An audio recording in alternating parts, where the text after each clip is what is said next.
Blockchain gaming. You've probably heard about this term before, and now you understand what is the difference between gaming and blockchain, and also how the two interact with each other. But in this video, we're going to be talking about why is blockchain gaming important.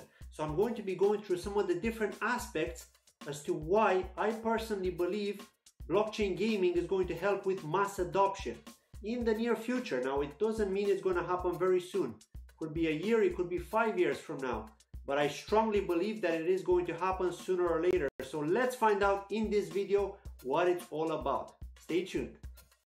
Okay, so let's talk about the benefits of blockchain gaming. And as always, these are my personal opinions from being in the crypto space since 2017 and having played multiple blockchain games. Even if some of these games are not totally on the blockchain, they did use the blockchain in some way, mostly with the wallets. So we're going to look at the very first option right here, and that is owning your own item. So what do I mean by that? Well, that means that maybe you're playing that shooting game and you've got this special weapon, this MK47, some item that you've got, some rare item, maybe you've got a sword or something, right? And in the traditional games, you don't actually own these items because they reside on the server of the game. So actually the team, the company owns your items. Maybe you're even paying money to get these items, but again, you don't own them. Well, that's the benefit with blockchain gaming, because you can own this item. And when I say you can own it, these items can normally be tokenized.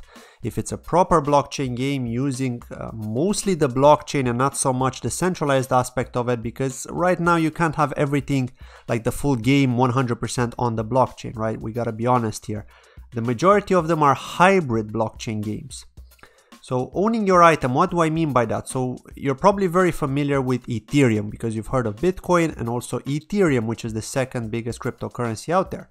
And on the Ethereum blockchain, there are all these different tokens. And when I say tokens, these are all smart contracts that have been deployed, or digital contracts that have been deployed by various companies in order to create their own cryptocurrency token on top of the Ethereum blockchain. So owning your item is actually a token that you own on the Ethereum blockchain. And this is of course using Ethereum as an example, but there are many other blockchains out there where you can tokenize your items.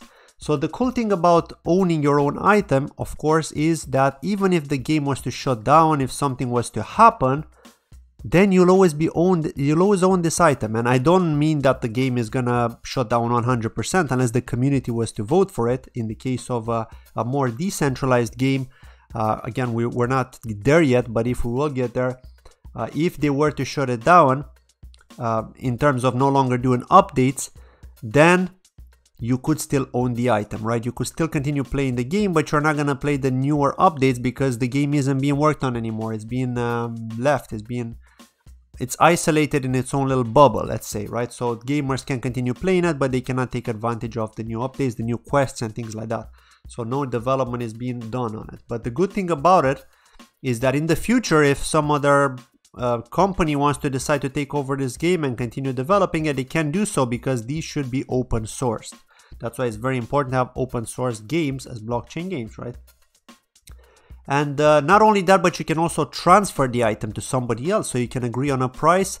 Usually you can do this in a marketplace, which is a store where you can basically sell your item using a smart contract, put it for a certain price, say in Ethereum or in something else, and you can sell it. If somebody wants to buy it, they will generate a smart contract call and the swap is done. You receive your Ethereum, they receive your item, and that is how it works. So this is really, really great, right? Because this removes that third party, the escrow basically.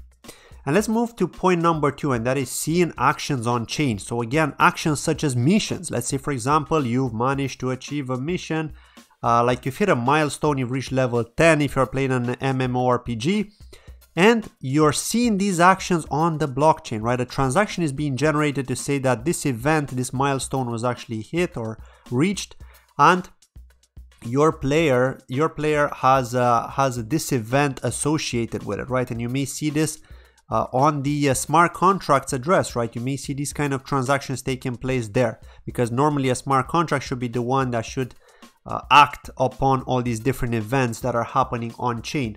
So this is very important. And not only that, this is just one example with the levels, but maybe other achievements, right?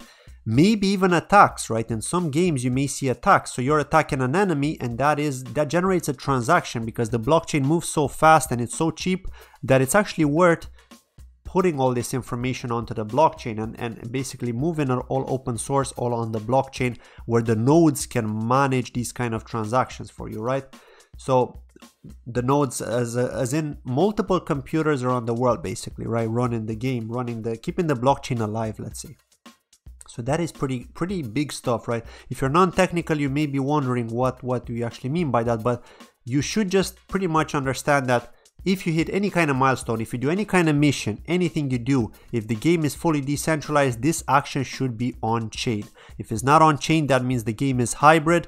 Like I've been saying, there are quite a lot of hybrid games right now out there. So let's talk about point number 3, and that is earning money with no fear. And what do I say? What do I mean when I say that? Well, no fear. Well, when we say fear, when we talk about fear with earning money, is that if you want to sell an item or if you want to sell your character, you need to rely on that third party, right? And relying on that third party, you don't know if they can really be trusted. You may go on this third party website or on this official website. If the game company doesn't own some kind of forum or some kind of method to prove that the third party, the escrow, can be trusted, and if their reviews are actually legit and aren't fake, then you are actually worried, right, about selling your character, because if you sell your character to somebody, you may not get your money. They may say, well, you pay first, you send me the character first, you transfer it, and then I'll give you the money, right? You get into this kind of situation, or you have to give the money to the escrow, the other guy gives the character, and then you have to check, and then the escrow says, okay, good, they get a share of the fee, and that can be done, right? But well, smart contracts manage that now, so that's why the fear of that third party is basically gone. So that is one of the other benefits that I'm really bullish on, because you can earn money by playing games, right? People spend many hours playing games. Some of these games are very addictive, as you know, if you're a gamer yourself, and finally you can be paid for your work and you can sell that rare item for money, in this case cryptocurrency. And last but not least, immutable games. What do I mean by that? Well, immutable as in you cannot change the game. If you decide to change the game, and if this game really is decentralized, you cannot. A fork is gonna occur because the community does not agree with this change. Maybe you want to push an update and the community just doesn't want that update. Maybe you want to change a quest or a dungeon and the community says, no, I don't want that. I want to remain the way we are. I'm happy with the way we are, or I want a different change. And because the developers don't agree with that, the fork happens and there are two versions of the game.